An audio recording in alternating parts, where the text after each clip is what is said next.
Bem-vinda. Então, estão me escutando? Sim. Ah, que bom, tudo bom? Minha internet está meio ruim, pelo que eu estou percebendo aqui, eu vou tentar resolver isso.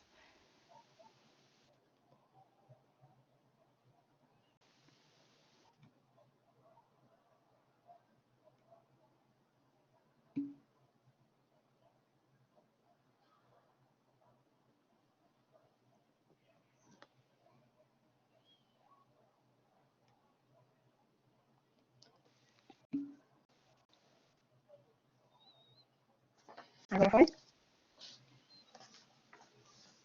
Estamos te ouvindo.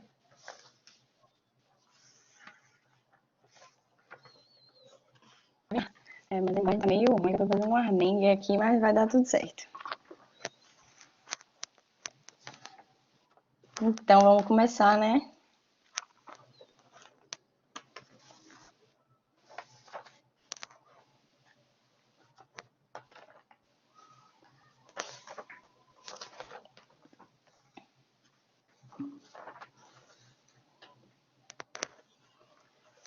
Pronto, então vamos lá, já está sendo gravada, vamos começar. Boa tarde, todo mundo. Hoje é mais uma das palestras, né, da Semana do Internacionalista. Eu me chamo Bruna Gomes, eu sou do 6º semestre de Relações Internacionais aqui da Unifax. E vou estar apresentando para vocês a convidada maravilhosa de hoje, né? A Amanda Costa. Vou falar um pouquinho sobre o currículo dela aqui, que ela passou para a gente. Ela é graduada em Relações Internacionais pela Universidade da Anhembi Morumbi, em São Paulo. Ela atua no Youth Climate Leaders como mobilizadora de redes. Por sinal, achei isso muito interessante. Ela é feminista e antirracista e empreende num projeto muito bacana, Perifa Sustentável, que é com o objetivo de democratizar a Agenda 2030 para a periferia de São Paulo. E, além disso, também é colunista da Agência Jovem de Notícias. Então, vamos lá, vou passar a palavra agora para ela falar um pouquinho sobre esse tema muito importante, que muita gente também não dá atenção, mas é de fundamental importância a gente tratar sobre isso. Então, fique à vontade, Amanda, se jogue aí. Obrigada todos, todas e todes por estarem.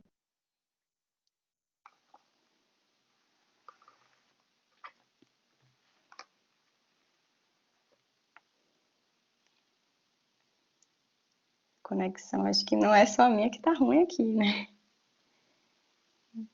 Vamos aguardar um pouquinho para ver se ela volta. Vocês estão me ouvindo bem? Estão me ouvindo? Agora sim. Agora sim, Acho... voltou. Acho que estava reconectando. Eita, acho que eu caí e voltei. Até que parte vocês ouviram? Nada. Ótimo, eu tava falando horrores. Eu falei, vou voltar tudo aqui, gente.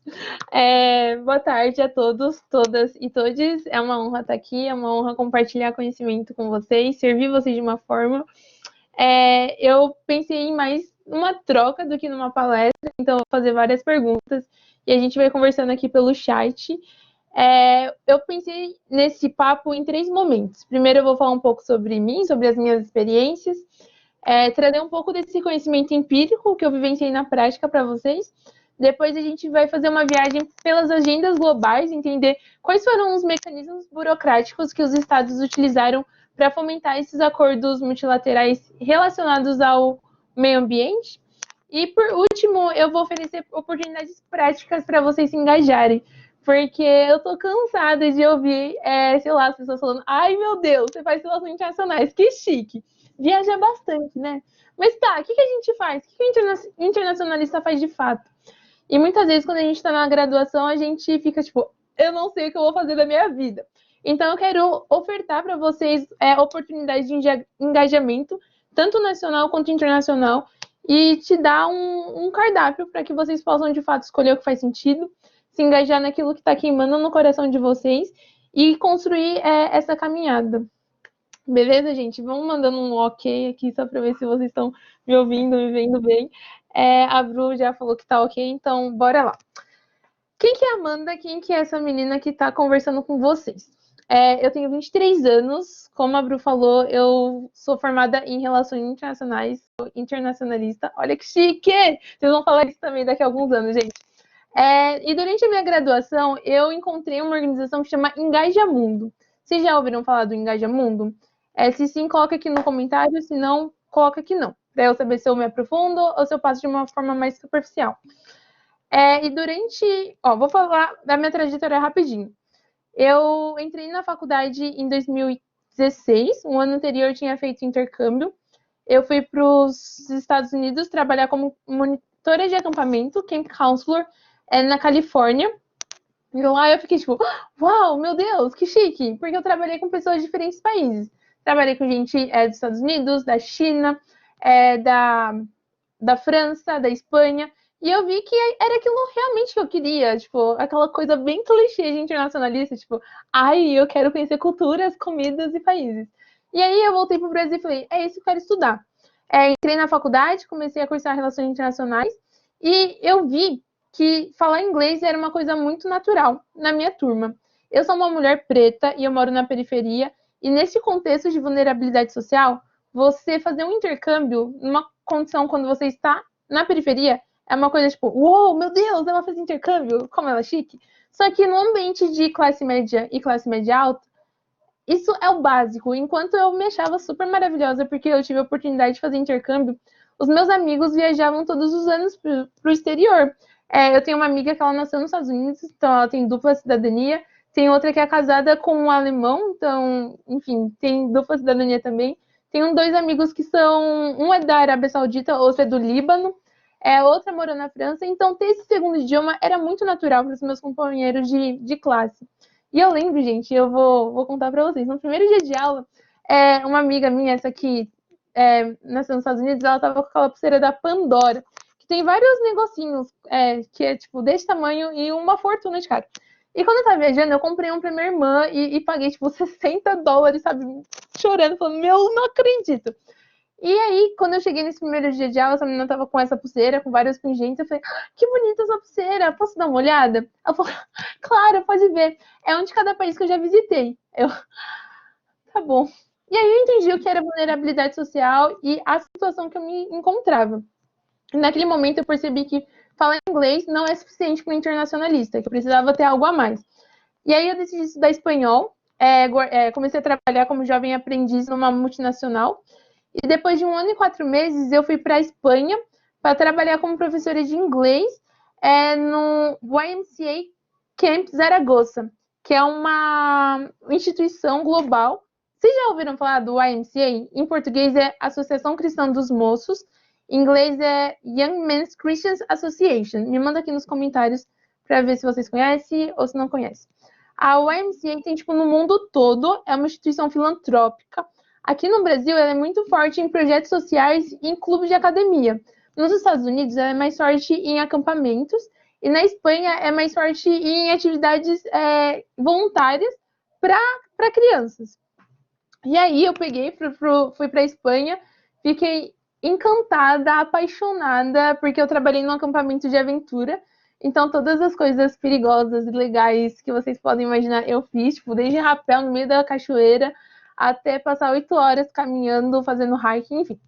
Fui para a Espanha, aí eu voltei para o Brasil, estava no segundo ano de faculdade, e apareceu a oportunidade de, sim, Ellen, eu posso colocar essa lista de intercâmbios depois. E o mais legal de tudo, gente, é que são intercâmbios baratos, porque a YMCA é uma instituição filantrópica, então a gente não precisa ofertar uma quantidade muito grande de dinheiro no começo. Enfim, voltei para o Brasil, estava no segundo ano da faculdade, isso em 2017, e eu recebi a oportunidade de participar de uma conferência da ONU sobre mudanças climáticas. Eu tava tipo, uau, meu Deus, ONU, quero, tipo, sonho de todo internacionalista. Só que eu não tinha nada de grana, tava, tipo, zerada, porque tinha juntado durante 1 ano e 4 meses para viajar, tinha acabado de voltar de uma viagem internacional. E aí, eu lembro que a primeira frase que eu disse foi, eu não posso ir porque eu não tenho dinheiro. E o cara que me ofertou essa oportunidade da ACM, da YMCA, ele falou assim, se você estiver com caneta, gente, anota, porque isso é potente, isso mudou a minha vida, a minha trajetória. Ele falou assim, Amanda, eu não perguntei se você tem dinheiro, eu perguntei se você quer ir. Foi tipo, pá, tapa na cara. E naquele momento eu vi que dinheiro não é um fator limitante. Principalmente quando a gente está num contexto de vulnerabilidade social, a gente deixa de viver muitos sonhos, a gente deixa de se jogar em muitas experiências por conta da condição financeira. Só que o dinheiro, gente, anota. Se você não tiver com caneta, eu vou te dar 3 segundos para pegar. Dinheiro, ele é meio, ele não é fim. Dinheiro, ele é um recurso que vai potencializar algumas das nossas ações. O dinheiro, ele não é ação em si. Quando a gente enxerga o dinheiro como ação, a gente começa a encarar essas barreiras limitantes. Mas quando a gente enxerga o dinheiro como uma energia que vai potencializar o que a gente quer fazer, a gente consegue mudar o jogo. E aí, depois que eu falei, eu não tenho dinheiro, ele falou, não, perguntei se você tem dinheiro, perguntei se você quer ir. Aí eu falei, eu quero ir. Aí ele falou, então a gente vai fazer esse dinheiro. Em inglês, a gente usa a opção we make money. Em português, a gente fala, eu vou ganhar dinheiro. Só que eu quero que vocês transformem o vocabulário de vocês a partir de hoje. Não falem mais, eu vou trabalhar em determinada instituição para ganhar dinheiro, ou eu vou, sei lá, fazer tal projeto para ganhar esse dinheiro. Fala, eu vou fazer dinheiro, porque ganhar dinheiro é uma atitude passiva, fazer dinheiro é uma atitude ativa, você se coloca como protagonista. Enfim, falei, tá bom, vamos fazer essa grana, e a gente fez. Eu fui na 25 de março, que é aqui, vocês conhecem, gente? Não sei de que estados vocês são. Aqui em São Paulo, um lugar que vende coisas muito baratas. Comprei vários brincos, várias pulseiras, saí de sala em sala na faculdade vendendo. E falava, gente, eu não tô vendendo bijuterias. Se vocês comprarem os meus produtos, vocês vão estar investindo numa futura líder dessa nação. Então, segunda dica, segunda lição. Aprendam a vender o que você é e o que você pode oferecer. Não se coloquem como, eu preciso da ajuda de vocês, mas sempre se coloquem como, eu sou uma potência, eu sou uma liderança, e a partir do momento que você se conectar comigo, você vai estar investindo em você mesma, porque quando você investe numa liderança do Brasil, você está investindo na sua nação. Enfim, consegui uma bolsa também dessa instituição, de vez de eu pagar 2 semanas, eu paguei só uma. Consegui a passagem, tipo, uma sócia da CM doou a passagem e fui. Morrendo de medo, fui para a conferência da ONU e já ia quebrando vários paradigmas, porque eu, enquanto mulher preta da periferia, me ver numa conferência da ONU, e eu achava que, tipo, para eu estar nesses espaços, eu tinha que ser velha, rica, super estudiosa e, sei lá, pós-doutorada em alguma coisa. E me ver o oposto disso já me fez ficar extasiada naquele espaço e entender que, cara, existe espaço para a juventude ocupar dentro das organizações globais, só que, esses espaços, eles não chegam nas universidades, eles não chegam em contextos de vulnerabilidade social, e esses espaços são ocupados por jovens do Global Norte, por países como Estados Unidos, Canadá, países da Europa. Então, é muito importante que a gente comece a entender quais espaços institucionais e burocráticos são esses, para que a gente tenha propriedade e assuma esse lugar. Porque senão essas políticas globais vão continuar sendo dominadas por países do Global Norte, por países desenvolvidos que vão continuar imprimindo as políticas de governança em cima dos países emergentes. Enfim, fui para essa conferência. Dentro dessa conferência, eu conheci a galera do Engajamundo. E a situação que eu conheci eles foi muito maravilhosa. Eu vou contar para vocês, gente. Eu adoro essa história. Eu estava numa conferência, numa sala cheia de diplomatas, e o Brasil estava dando um report explicando como que estavam as negociações, quais acordos o Brasil estava entrando, quais artigos ele estava negociando, qual que era a posição de cada país, enfim. Um reporte geral para a comunidade brasileira. E nessa sala, gente, só tinha homem branco velho. Só tinha gente, sabe, muito velha, muito branca, e o sexo masculino imperava. E num cantinho, assim, lá na frente, tinha uma galera jovem, com umas roupas coloridas. E eu olhava assim pra eles e falava, eles estão na ONU. E eles estão com essas roupas coloridas. Eles não estão de terno e gravata. Como assim? Quero ser amiga deles, quero andar com eles no intervalo, sabe? Tipo, bem essa história. E aí, quando acabou essa reunião, eu fui até eles e falei, oi, gente, tudo bem? Meu nome é Amanda. E o Iago, que é um dos coordenadores do Engaja, falou assim, oi, meu amor, e me deu um abraço. E eu olhei assim pra ele, tipo, nem me conhece, tá me abraçando. Só um contexto geral, o Iago, ele é baiano, então o Iago, ele é a pessoa mais afetiva desse universo. E ele falou assim, Amandinha, a gente não pode conversar agora, mas fica do meu lado e sorri. Eu, o quê? Ele, vem, mulher, e puxou meu braço. Nisso a gente fez um tour pra essa sala da ONU, Iago me apresentou para vários diplomatas, CEOs de empresa, diretores de ONG, e o mesmo Iago que falou para mim, tipo, oi, meu amor, me dá um abraço, era o mesmo Iago que chamava, tipo, essa gente velha de, e aí, velho, beleza? Tipo, dava um high five, assim. E na minha cabeça tava, tipo, pá, tela azul. Tipo, como um menino de 24 anos tá chamando o diplomata de véi e dando um high five? Tipo, não tava dando match, assim, na minha cabeça. E naquele momento eu entendi que eu poderia ser jovem, eu poderia ter domínio e propriedade sobre o tema que eu escolhesse e frequentar esse espaço de tomada de decisão e influenciar os tomadores de decisão. E aí teve um momento disso que o Iago falou assim, vem cá, turma. Era umas 7 pessoas, mais ou menos. E a gente fez tipo um clubinho assim. E o Iago falou assim, ó, agora a gente vai falar com o embaixador José Marcondes, que é o antigo embaixador do Brasil, antes dessa pessoa esquisita que agora está representando o nosso país nas conferências internacionais. E aí o Iago falou assim, ó, a gente vai cobrar ele sobre o artigo 6 da UNFCCC, do Acordo de Paris, que fala sobre educação climática. O Brasil acordou que a gente ia começar a implementar políticas climáticas aqui na nossa nação. Só que não tem, a gente não está fazendo nada a nível nacional e não tem nenhum diplomata ou nenhum técnico ou especialista negociando nessa sala. E aí a gente vai cobrar o diplomata. Eu falei, a gente, jovem, vai cobrar o diplomata, o embaixador. Ele falou, nós vamos. E aí a gente foi até e antes disso, o Iago falou assim, eu não quero que você chame ele de embaixador ou de senhor José Marcondes. Eu quero que você chame ele de gaúcho. Eu, gaúcho? Por que gaúcho? Aí o Iago disse, porque a gente é jovem e a gente é descolado, vamos. E a gente foi até o gaúcho e o Iago falou, e aí, gaúcho, beleza? Deu um high five. Tipo, gente, o antigo embaixador, não sei se vocês conhecem ele. Ele é um vovozinho de cabelo branco, tipo, com uma cara de sei lá, de vô que dá biscoito.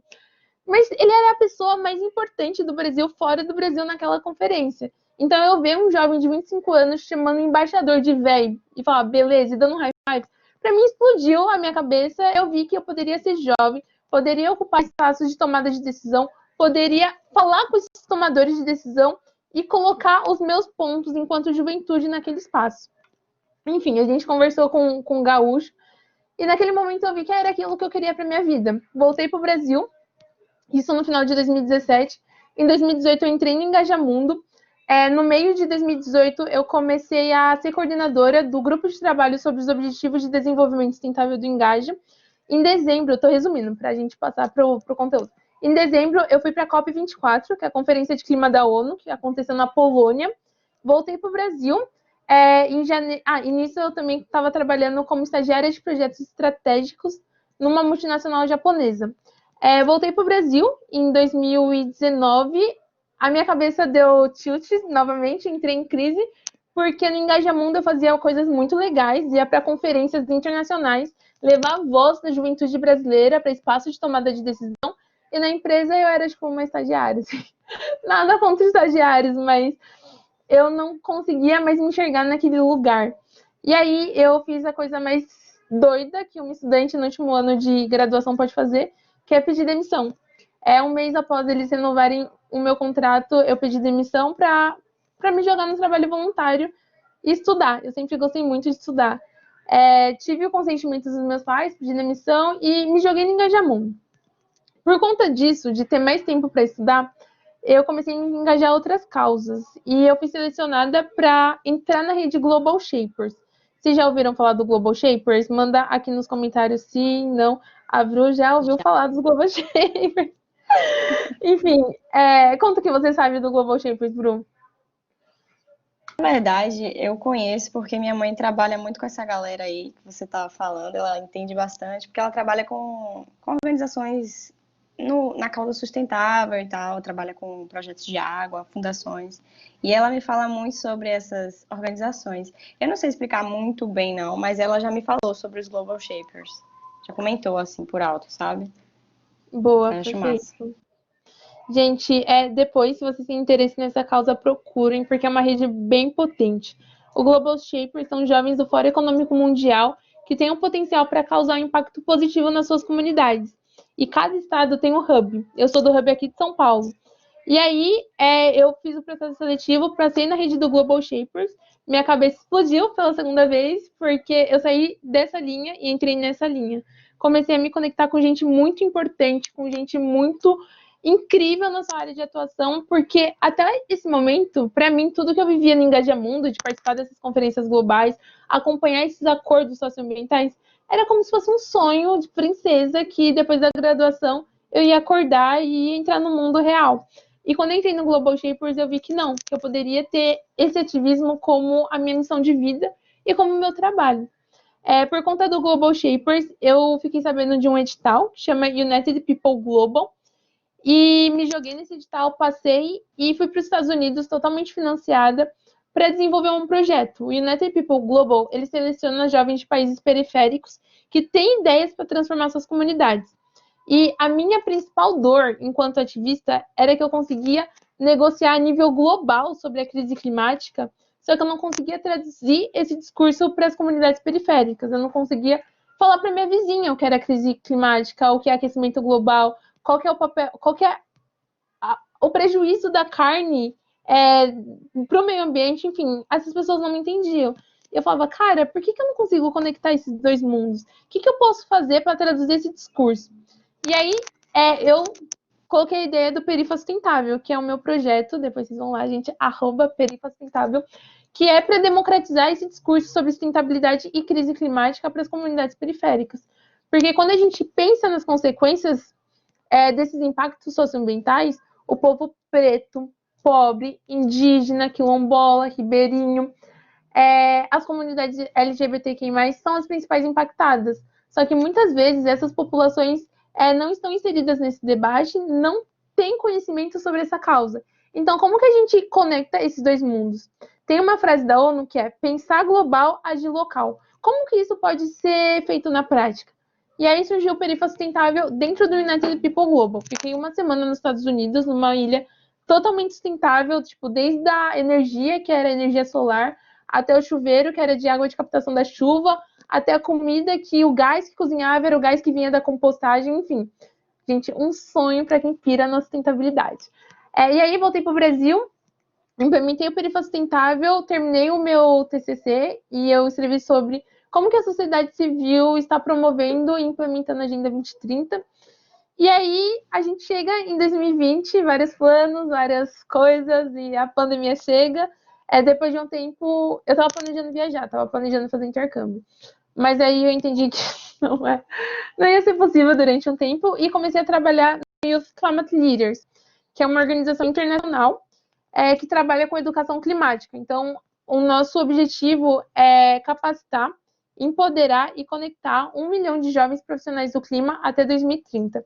Porque a gente enxerga duas problemáticas nesse mercado mundial, que é a crise climática e a crise de emprego. A gente não consegue encontrar emprego suficiente para os jovens, tipo, que nem no meu caso. Eu tenho amigos que falam que não querem trabalhar numa multinacional, não querem começar e potencializar a extração de riquezas brasileiras para o mercado externo.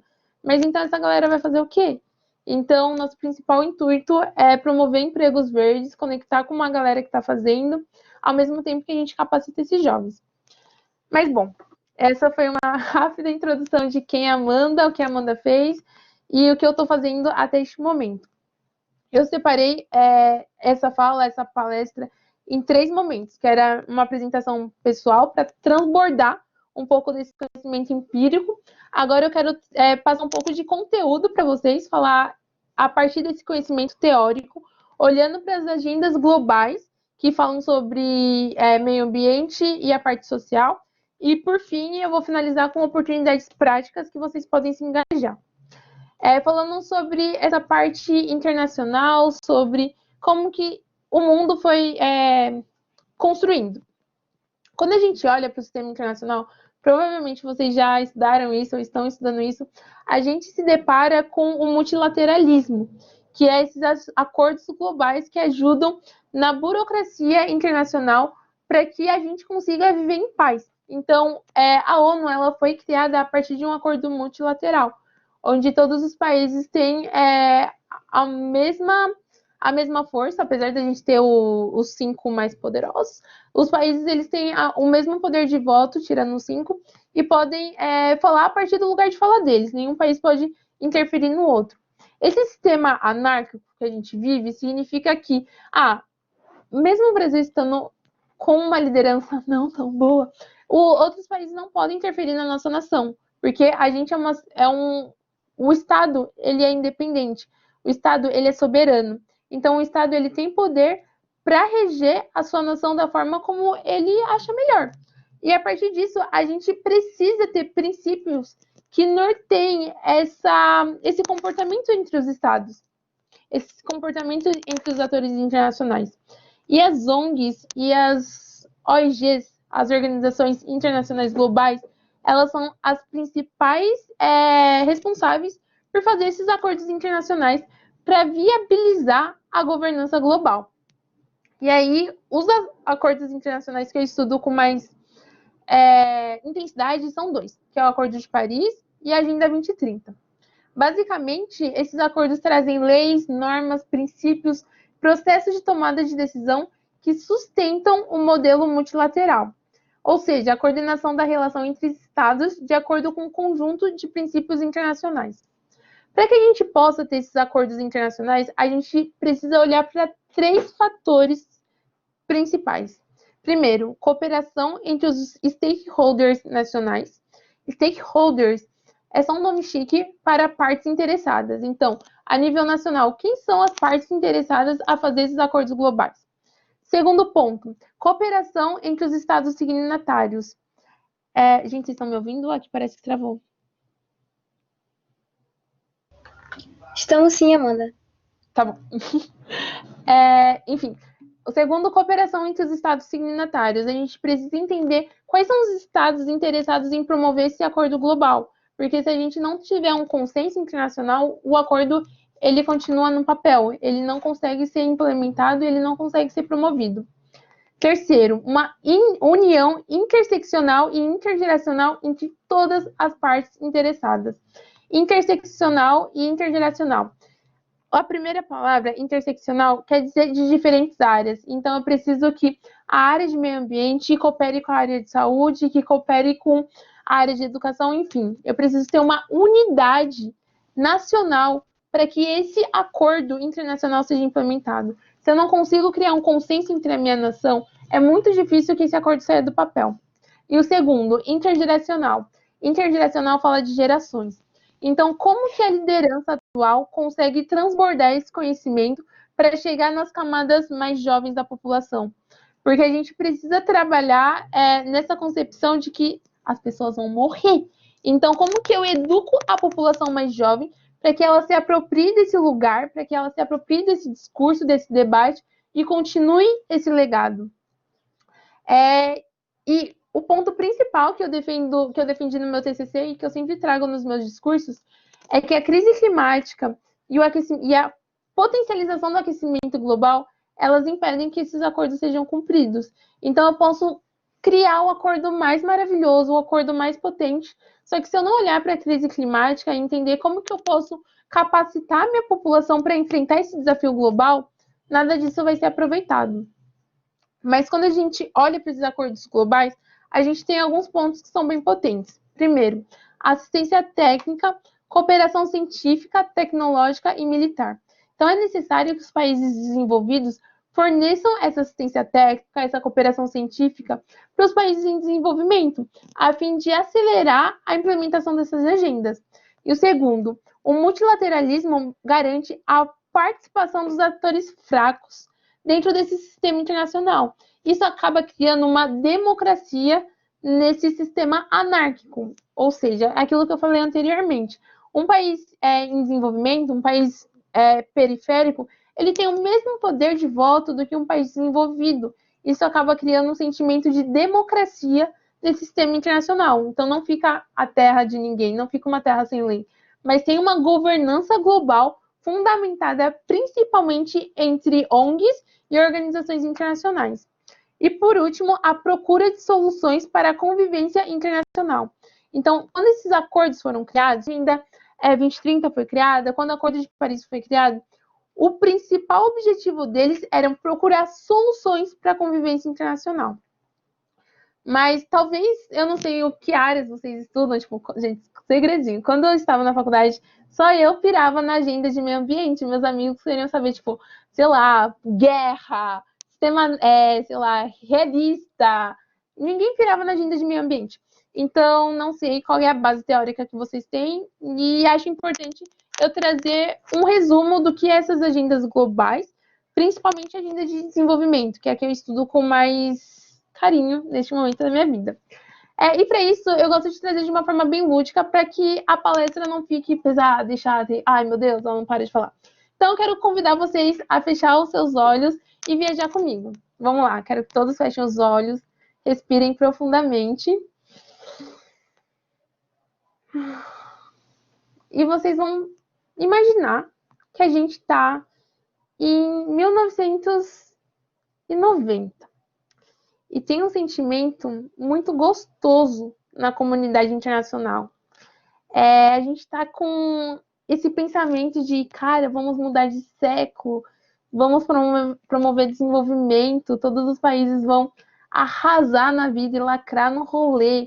Cara, que legal. E aí começam a surgir várias conferências internacionais. Surge a conferência de Beijing, surge a conferência do Cairo, surge a UNFCCC, e aí tem um acordo que surge lá nos anos de 2000. Pensa que os estados, principalmente os estados desenvolvidos, sentaram juntos e falaram assim, galera, a gente está mudando de século, então a gente precisa olhar para essa parte do desenvolvimento. Só que a gente já arrasa na vida. Como que a gente pode ajudar os países subdesenvolvidos, os países emergentes, a alcançarem esse desenvolvimento? E aí, neste momento, é criado a Agenda dos Objetivos de Desenvolvimento do Milênio. Se vocês quiserem abrir os olhos, pode abrir, gente. Que são os ODM. Eu peguei uma foto e eu vou mostrar para vocês. Me fala aqui nos comentários se vocês já ouviram falar dessa agenda. Agenda dos Objetivos do Milênio. Essa aqui, vocês estão vendo? Sim, foram os primeiros, né? Os primeiros Sim, objetivos. Exatamente. Basicamente, os países desenvolvidos sentaram e conversaram como que a gente poderia trazer uma carta-guia para os países subdesenvolvidos pudessem se desenvolver. Então, vai desde erradicar a extrema pobreza até melhorar a saúde materna, promover educação de qualidade, combater a mortalidade infantil, enfim. O Brasil, vou parar de compartilhar agora para vocês focarem. Nem sei como Ai, gente, não sei mexer aqui. Como que eu paro de compartilhar? Oi, Continue Amanda. olhando para isso, porque eu não sei parar de compartilhar. Enfim.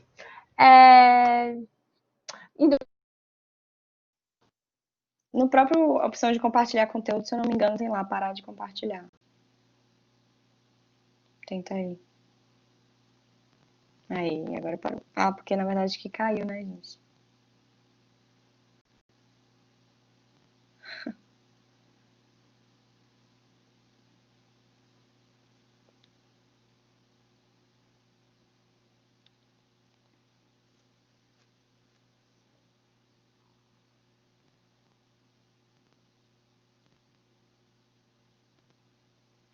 Vamos aguardar um pouquinho que ela tá reconectando.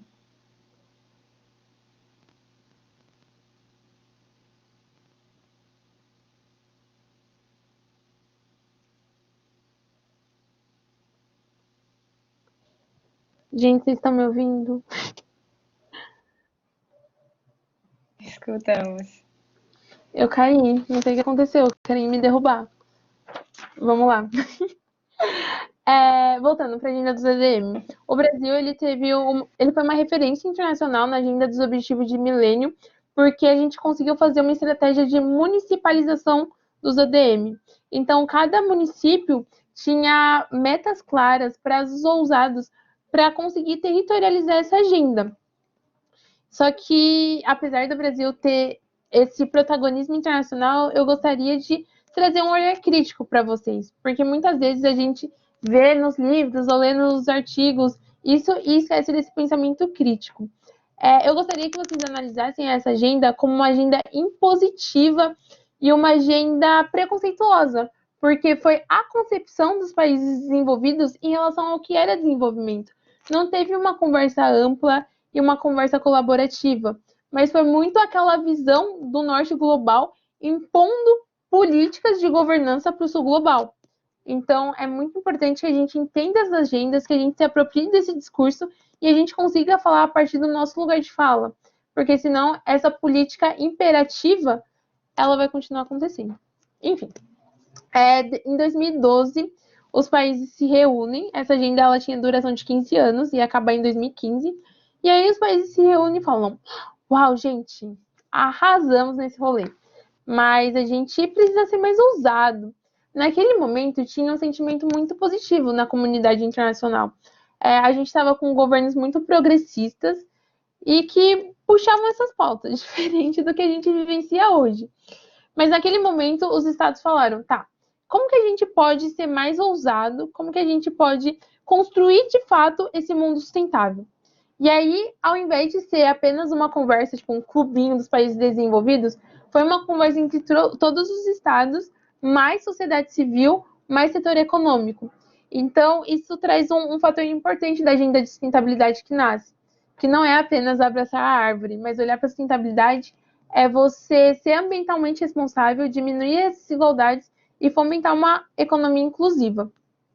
Eles sentam, chamam a sociedade civil, pensam em tudo isso e falam, vamos ser ousados. Acabam definindo 17 objetivos, acho que dá para ver aqui, ó.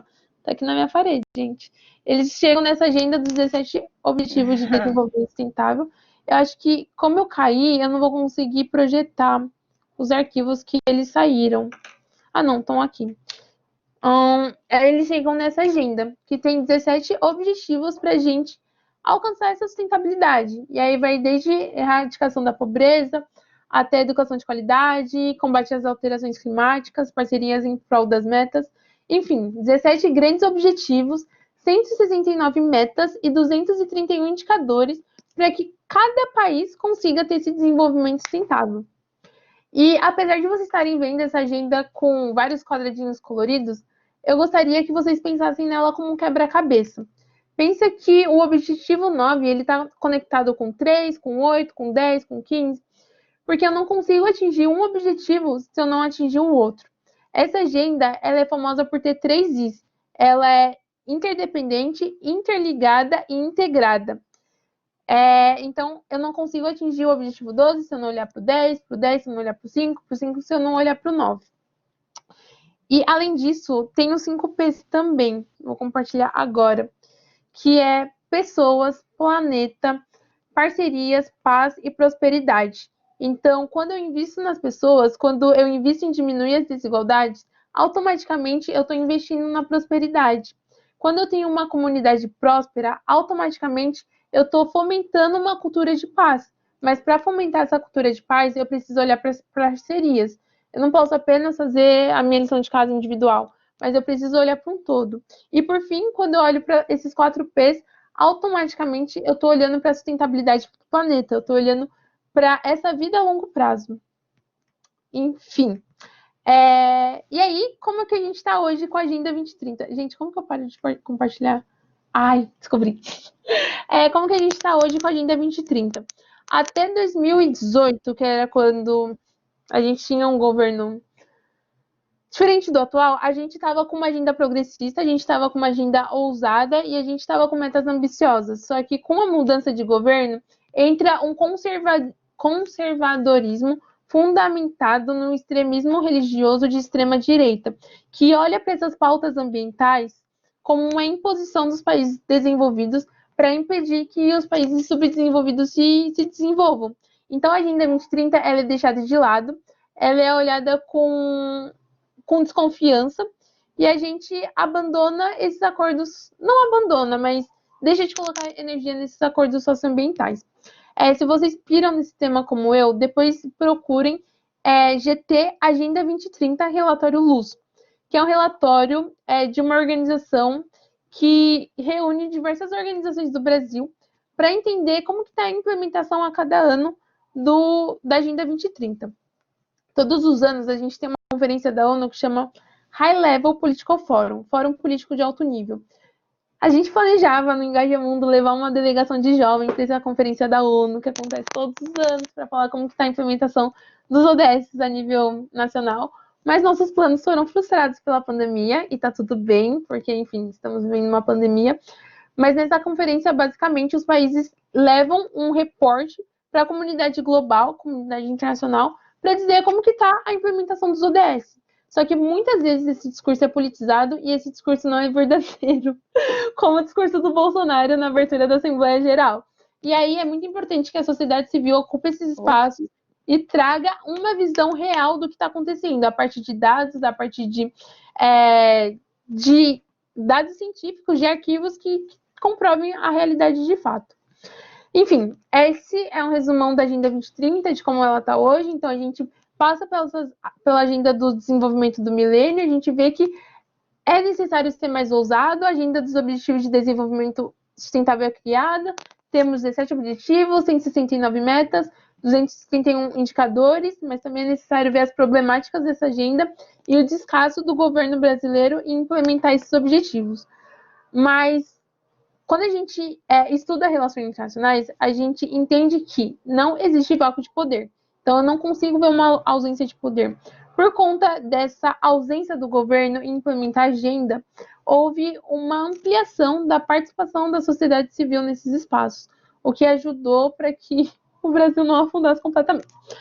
Mas, enfim, falei demais. E a última parte que eu quero deixar com vocês uau, apresentou todos esses dados, apresentou todo esse conteúdo, falou da vida dela, mas o que isso tem a ver comigo? Como que eu posso me engajar? E aí eu quero te apresentar duas organizações. A primeira é o Engaja Mundo. O Engaja foi o que me possibilitou ter acesso a esses eventos internacionais e ter um espaço seguro onde eu pudesse debater esses temas e falar, tipo, gente, não sei do que vocês estão falando, me ajudem. Porque muitas vezes a gente passa por esses ambientes e a gente fica um pouco constrangido e não entender. Só que quando a gente tem um espaço seguro de debate, a gente se sente livre para expor nossas vulnerabilidades e se apropriar do tema. Mas falando um pouco sobre o Engaja, o Engaja é uma organização nacional que tem a missão de mostrar para o jovem brasileiro que se ele mudar ele mesmo, o seu entorno, e souber as ferramentas políticas, ele pode transformar sua realidade. E a gente faz isso a partir dos 3 níveis, do local, do nacional e do internacional. A nível local, a gente vai até as escolas públicas para aplicar formações políticas para ensinar para o jovem como que ele pode pressionar um tomador de decisão. Então, quais são os aparatos burocráticos que ele pode utilizar para ir lá no vereador e falar, cara, eu quero essa política pública, eu quero que você faça esse projeto, eu quero que você puxe essa agenda. Enfim. A nível nacional, a gente tem os GTs, que são os grupos de trabalho. A gente trabalha com 5 temas, que é clima, biodiversidade, cidades e comunidades sustentáveis, ODS, os Objetivos de Desenvolvimento Sustentável, e gênero. E a nível internacional, a gente leva a voz dessas juventudes até essas conferências internacionais. E quando eu digo juventudes, é com S mesmo. Porque não é apenas o jovem branco, rico, do sul ou do sudeste que o pai pode mandar ele para uma viagem internacional. Mas é o jovem preto, pobre, periférico, indígena, quilombola, ribeirinho, LGBTQI+, enfim. Essas diferentes juventudes que compõem a nossa nação. E aí a gente tem todo um esquema para viabilizar a participação desses jovens. E cada GT, cada grupo de trabalho fala de uma agenda da ONU. Exemplo, o GT ODS fala da Agenda 2030 e leva a galera até o High Level Political Forum. O GT de clima fala do Acordo de Paris e leva a galera até a COP. O GT de biodiversidade fala da Agenda de Biodiversidade e leva o pessoal até a COP, tem o mesmo nome. O GT de gênero leva a galera até a CSW, que é a Commission of Status of the Woman, a Comissão do Status da Mulher. Enfim, a gente trabalha para primeiro capacitar esse jovem e depois levar esse jovem até um espaço de tomada de decisão, onde a gente trabalha a partir de 3 partes: comunicação, lobby e ativismo.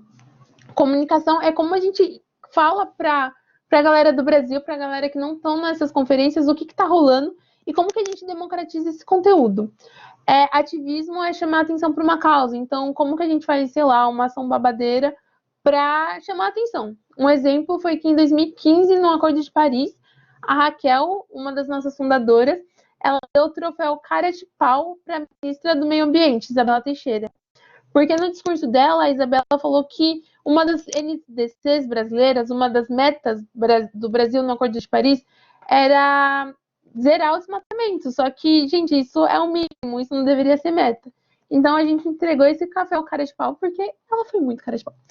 E o último é lobby. Como que a gente estrutura isso de forma estratégica para chegar até esse tomador de decisão e falar, olha, a gente tem isso, isso, isso, a gente quer que você tome essa postura, o que você vai fazer? Então não é apenas, sei lá, gritar ou tirar foto sorrindo ao lado do tomador de decisão, mas é utilizar esses momentos de forma estratégica para fazer com que a nossa voz, enquanto juventude, seja ouvida. E a outra organização que eu quero falar para vocês é o Youth Climate Leaders, que é a organização que eu estou engajada atualmente. Tem um projeto que chama Day of Climate Professional, Dia do Profissional do Clima. Vai acontecer no dia 24 de novembro, de forma online, vão ser 24 horas de streaming, para as pessoas promoverem ações para romper essa bolha climática.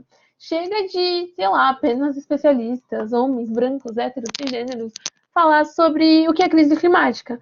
Mas a gente abriu esse espaço para que jovens de todos os países, a nível global, possam promover workshops, palestras, Tinder de profissões. A gente vai ofertar 500 vagas de emprego, cine debates, clube do livro, enfim, um dia para a gente falar sobre crise climática e para a gente inserir esse jovem nesses espaços de discussão e oferecer oportunidades de engajamento remuneradas. Porque ser ativista é muito legal, mas apenas ser ativista não paga as contas. Então, uma das nossas metas é oferecer esse espaço, engajar 20 mil pessoas, ser influenciadores, ofertar 500 vagas de emprego. E eu convido todos vocês a darem uma olhadinha no site, que é www.youthclimateleaders.org/DCP. Tem inglês, que é Day of Climate Professional. Mas aí o site tem em português e tem em inglês também. E, gente, esse foi um resumão sobre como que estão os acordos socioambientais. Uma coisa bem importante que eu gostaria de pontuar, com muita tristeza no coração, é que o Brasil está sendo chacota a nível internacional. O discurso do presidente Bolsonaro, eu aconselho vocês a verem, se vocês não viram. Ele fala algumas coisas bem dolorosas e algumas mentiras. Tem um site também para vocês verem, chama fakebook.eco, que desmistifica todas essas falas, tanto do Ricardo Salles, que é o nosso ministro do Meio Ambiente, quanto do presidente Jair Bolsonaro. E a gente traz dados para comprovar a veracidade ou não dessas falas. Fakebook.eco. E é bem interessante para vocês encontrarem um lugar coerente de checagem de informações. Enfim, esse foi um resumão sobre oportunidade de engajamento, sobre o que é essas agendas globais e como que o jovem pode ocupar esse espaço de forma estratégica e também ganhar dinheiro na vida. E pergunta, gente, mandem pergunta. Muito legal, Amanda. Obrigada, viu, pela participação. Quem é que tem alguma dúvida, quer alguma curiosidade sobre essa jornada maravilhosa aí que a Amanda falou, um bocado de coisa que eu tenho certeza que muita gente aqui deve ter vontade. Eu sou uma delas até. Eu acho que alguém que falou aí que queria saber sobre os intercâmbios que você falou, eu acho que é um interesse muito de todo mundo. Acho que seria legal se você falasse um pouquinho, assim, rapidamente sobre isso. Boa. Olha, eu tive algumas oportunidades internacionais. A primeira foi da YMCA. Depois vocês procuram intercâmbio ACM. Tem vários tipos. Um que é muito bom e muito barato é o que eu fiz, que é para você ser Camp Counselor, que é monitor de acampamento, conselheiro de acampamento. E aí, uma coisa interessante é que é um trabalho remunerado. Então, o dinheiro que eu ganhei trabalhando no acampamento, ele cobriu o dinheiro que eu investi. São 3 meses de trabalho, onde você é alocado para um acampamento nos Estados Unidos. Eu fui alocada para a Califórnia, que é o YMCA Camp Marston. Ai, saudade, gente. Tinha 18 anos na época. Outro acampamento que eu fui, que para trabalhar também de intercâmbio, foi da La Inca Zaragoza, que é a YMCA lá da Espanha. Esse foi para trabalhar como professora de inglês. Esse eu recebi uma ajuda de custo, não foi um salário como nos Estados Unidos, mas já ajudou bastante. Esse foi só um mês trabalhando. E o outro tem o World YMCA, que é para colocar esses jovens em conferências globais, que foi o que me possibilitou ir para a COP a primeira vez. Depois, os outros intercâmbios não foi bem intercâmbio, porque a terceira viagem foi para Alemanha, depois para Polônia com Engaja Mundo. Então, aconselho vocês a entrarem no Engaja, entenderem como que funciona a dinâmica a partir de um lugar interno e chegar nessas conferências. Depois teve o do United People Global, que eu fui para os Estados Unidos. Esse é legal também se vocês olharem. United People, vou colocar aqui no chat. United People Global. O que foi? O United People Global, eu escrevi um texto, gente, sobre isso. Eu posso depois deixar aqui e compartilhar com vocês para falar sobre o meu processo. Deixa eu ver se eu acho aqui. Processo de tanto de seleção para enviar ser selecionada, como que foi a dinâmica naquele espaço. Isso é bem legal de vocês olharem. E eu acho que isso é um resumo dessas viagens internacionais. Alguém tem mais alguma dúvida? Alguém tem mais alguma pergunta aí, alguma curiosidade? Porque senão eu acho que a Carol quer falar, né? Pode falar, Carol. Oi, gente, vocês estão me ouvindo? Sim. Sim. Pronto, primeiramente, Amanda, muito obrigada por estar trazendo esse momento lindo, né? Que você explicando essa emoção que você sente, esse amor pelo meio ambiente. Eu acredito que é uma coisa que o jovem realmente começa nessa atualidade a abrir o olho para isso, né? Porque é o nosso lar, é a nossa casa. Então, minha pergunta para você, assim, como jovem, o que você sente de maiores desafios para a agenda de 2030? Boa, tem bastante. Mas os principais são... tem quase todos. Na minha visão, são dois principais. O primeiro é o nosso governo atual, que é um governo que está com políticas de austeridade, que trabalha para o desmantelamento ambiental. Então, fica bem complicado você implementar uma agenda quando você não tem uma coesão a partir das suas autoridades políticas, porque a gente não consegue ter uma unidade no Brasil, visto a pandemia. A gente teve o Covid e cada estado, cada governador tocou o seu estado da maneira que achou cabível, porque a gente não tinha direcionamentos coerentes do governo. Então, o governo ele não está apoiando a Agenda 2030. Então, na minha opinião, esse é o principal desafio. E o segundo é furar a bolha climática e sustentável, porque geralmente as pessoas que estão engajadas nessa agenda são pessoas da classe média alta, classe alta, da elite brasileira, que imperam nesses discursos, que imperam nesses espaços. Então, como que a gente democratiza essa agenda? Atualmente, apenas 10% da população brasileira sabe o que é a Agenda 2030, sabe o que essa agenda significa.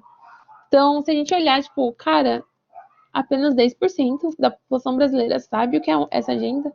Então, como que eu consigo implementar, como que eu consigo solucionar esses desafios se a própria população nem sabe que existe? Então, o primeiro passo, na minha opinião, Eu acho que além disso... Pode falar, Bru. Posso falar? Não, é que eu acho que além disso é a pessoa entender a proporção que isso tem na vida dela, né? As consequências de não cumprir essa agenda, sabe? O que isso vai causar no futuro. Acho que as pessoas ainda não abriram a cabeça para entender o que isso vai gerar de impacto na vida delas, sabe? E por isso empurram com a barriga, como dizem. Exato. Uma coisa que é muito forte no Brasil culturalmente é a necessidade de olhar a curto prazo, de ver os seus ganhos de uma forma mais rápida. Mas quando a gente olha e analisa os acordos multilaterais globais, principalmente os socioambientais, a gente está olhando a médio e longo prazo. Só que o nosso governo, e não só apenas o governo atual, mas a sequência dos últimos governos que a gente teve, as políticas são para 4 anos e depois para 4 anos. A maioria dos nossos representantes políticos não fazem políticas para, sei lá, daqui 20 anos, para daqui 30 anos. Eles não pensam nessa transição intergeracional em relação a empregos verdes, a políticas sustentáveis, a trabalho com propósito. Então, tem vários desafios, mas os dois principais, na minha visão, primeiro, a nossa governança não está olhando para a agenda, não está olhando para esses desafios. E segundo, a gente precisa romper a bolha, que é falar sobre crise climática, que é falar sobre sustentabilidade. E a gente precisa democratizar esse discurso para as periferias, para o povo preto, pobre, indígena, para a galera LGBTQI+. Para os que não têm acesso mesmo, né? Exatamente, é isso. Maravilhoso. Eu acho que agora, já que a gente está chegando no finalzinho aí, tem 5 minutos, eu acho que você podia terminar dando uma dica pra gente que é jovem, e eu não sei todo mundo, eu não posso falar por todo mundo, mas eu tenho muito interesse nessa área que você está caminhando. Acho que até por isso que a Carol me escolheu para moderar essa palestra, né, essa apresentação, essa troca que a gente está tendo. Então, dá uma dica pra gente que quer se engajar um pouco mais nessa área, nessa questão ambiental, nessa parte voluntária, porque como você falou, eu acho que talvez muitas pessoas tenham interesse, mas muitas ficam pensando, poxa, mas eu vou ser voluntária, como é que eu vou pagar minhas contas? Como é que eu vou ter um retorno financeiro com isso? Então, acho que as pessoas até se desmotivam nesse aspecto, justamente porque não pensam nessa questão financeira do dinheiro, que não pode descartar, o mundo é capitalista, a gente vive com dinheiro, a gente paga as contas, a gente compra, então, acho que muita gente pensa assim. Então, acho que uma dica legal seria o primeiro passo para aquele jovem que quer engajar nessa área, que quer saber mais, que quer aprender, que quer uma oportunidade de um trabalho, mesmo que seja voluntário, sabe, não remunerado. O que você diria assim para a gente finalizar com chave de ouro aqui? Boa, arrasou, melhor pergunta. Galera, o primeiro passo é você escolher uma causa. Quando a gente olha essas agendas globais, a gente fica, uau, meu Deus, quero abraçar o mundo. Mas é necessário que você escolha uma causa. Eu tenho 3, e eu só falo quando o tema está relacionado com uma dessas 3 causas, que é negritude, crise climática e sustentabilidade. Então, escolha uma causa e segundo passo, se posicione em relação a essa causa. Uma dica de ouro que eu aprendi há pouco tempo e, sei lá, quero entregar o meu ouro para vocês. Quando eu digo se posicionar, é entender que as pessoas não vão olhar apenas o seu LinkedIn, mas a gente está numa era onde o nosso trabalho se confunde com o nosso hobby, que isso se confunde com o nosso estudo, que se confunde com o nosso ativismo. Enfim, se eu pudesse dar uma dica de ouro, procurem sobre personal branding, sobre marca pessoal e comecem a se posicionar nas redes pessoais de vocês. Tipo, que o seu Instagram possa ser um lugar onde as pessoas vão te olhar como uma referência na área que você escolheu. Só que isso tem que ser feito de forma estratégica, onde as pessoas não tenham essa consciência de que você está fazendo isso de forma intencional. Ou seja, vamos supor que você quer falar de crise climática. Fala de crise climática no seu Instagram, mas não só isso. Fala, sei lá, sobre a sua espiritualidade, fala sobre o seu rolê de final de semana. Só que as pessoas possam pensar em você quando pensarem no tema que você escolheu, para você começar a se levantar com uma referência e uma autoridade nessa área. Porque já passou do tempo das pessoas olharem, sei lá, currículo. Um exemplo, a organização que eu tô agora, o Youth Climate Leaders, gente, eu não coloquei um currículo, eu não falei, esse é meu currículo. Tipo, eu conquistei essa vaga por conta de um café e por conta do meu posicionamento no LinkedIn e no Instagram. Então, a dica de ouro é que vocês escolham uma causa, se posicionam sobre essa causa e, terceiro, transborde sobre essa causa. Conhecimento acumulado vira obesidade cerebral. Então, quando você só estuda, quando você só pesquisa, quando você só lê artigo, quando você só vê vídeo e não transborda esse conhecimento, você vai ficar um obeso mental. E da mesma forma que a obesidade física é ruim, a obesidade cerebral é ruim também. E ela causa algumas doenças psicomáticas, como depressão, ansiedade, enfim. Quando a gente tem muito conhecimento e a gente não aplica esse conhecimento. Então, como que eu posso transbordar? A forma que você quiser, tipo, falar com seu amigo que não entende nada sobre esse assunto já é uma forma de transbordar. Fazer um story, fazer um post no LinkedIn, no Instagram, é outra forma de transbordar. Escrever um texto, tipo, sobre algo que você estudou, falando a sua percepção sobre o que você leu, sobre o que você viu, já é uma forma de transbordar. Então, transbordem esse conhecimento, escolha uma causa, se posicionem como essa causa e as coisas vão começar a chegar até vocês. Mas para que isso chegue até vocês é necessário passar por esses 3 passos. Por muito tempo eu fui atrás dessas organizações. O que me ajudou a ter essa carreira, tipo, com 23 anos e ser considerada uma liderança jovem na Agenda 2030. E eu acho que outra dica, assim, eu falei pra minha mãe, mas não sei até que ponto sei lá, enfim, vou falar. Eu ouvi de uma pessoa muito querida que talvez seja mais estratégico me matar de estudar agora, me matar de me posicionar, de dar palestra, de investir o meu final de semana para eu chegar nos 30 anos, tipo, arrasando. Então é necessário fazer escolhas. Não tô falando que vocês têm que largar a vida pessoal de vocês e só estudar e só trabalhar, tipo, não. Mas quando você escolhe uma causa, você vai começar a fazer coisas relacionadas a essa causa. Então, vai ser natural, sabe? Estudar. Não vai ser tipo, ai, que saco, preciso estudar sobre isso. Vai ser tipo, meu, que legal, vou estudar sobre isso. Que é o que acontece comigo. Claro que tem o ônus e que tem o bônus de ter uma vida assim. Mas se vocês querem chegar até uma organização internacional, se vocês querem trabalhar na ONU, se vocês querem ter essa carreira de destaque, é necessário se destacar das pessoas que estão perto de você, é necessário se destacar dessa massa. E uma dica prática para se destacar dessa massa é: escolha uma causa, se posicione em relação a essa causa e transborde conhecimento. Maravilhoso. Muito obrigada, Amanda, pela participação hoje. Acho que com certeza agregou a vida aí de todo mundo, a minha principalmente. Foi um discurso muito inspirador até, e eu acho isso, por isso eu sou muito grata pela troca de hoje, então muito obrigada. E é isso, Carol, quer falar alguma coisa? Ou a gente pode ir finalizando por aqui, terminando no tempo certinho, hein? Pronto, só para, em nome do NER, né, todo mundo aqui agradecer a Amanda, né, pelo convite, por estar aqui presente. Foi um discurso inspirador. Acredito que todo jovem que está aqui vai se impulsionar ainda mais a lutar pelo sonho, lutar pela causa e não desistir, porque somos a próxima geração, a gente tem que pegar com honra e garra para o que está por vir. Com Total, certeza. gente. É isso. Agradecer por esse Por convite, aqui, né? agradecer por esse espaço. Foi muito gostoso, porque quando eu faço isso com vocês, já estou compartilhando e transbordando. Então, é uma forma de eu reforçar minha própria teoria. Então, gratidão por cederem esse espaço, gratidão por essa conversa. Se vocês ficarem com alguma dúvida, se quiserem se conectar comigo, tem o meu Instagram, que é @mandinhacecosta, ou me adiciona no LinkedIn, gente. Eu adiciono todo mundo no LinkedIn, porque eu sou dessas que a gente precisa apoiar enquanto jovem. E chega de ver só homem branco, hétero, cisgênero fazendo post. Então, vamos dominar o LinkedIn, falar as nossas causas a partir do nosso lugar de fala. E é isso. Estou muito grata, fiquei muito feliz com essa troca. Qualquer dúvida, podem me chamar no contatinho e a gente troca ideia.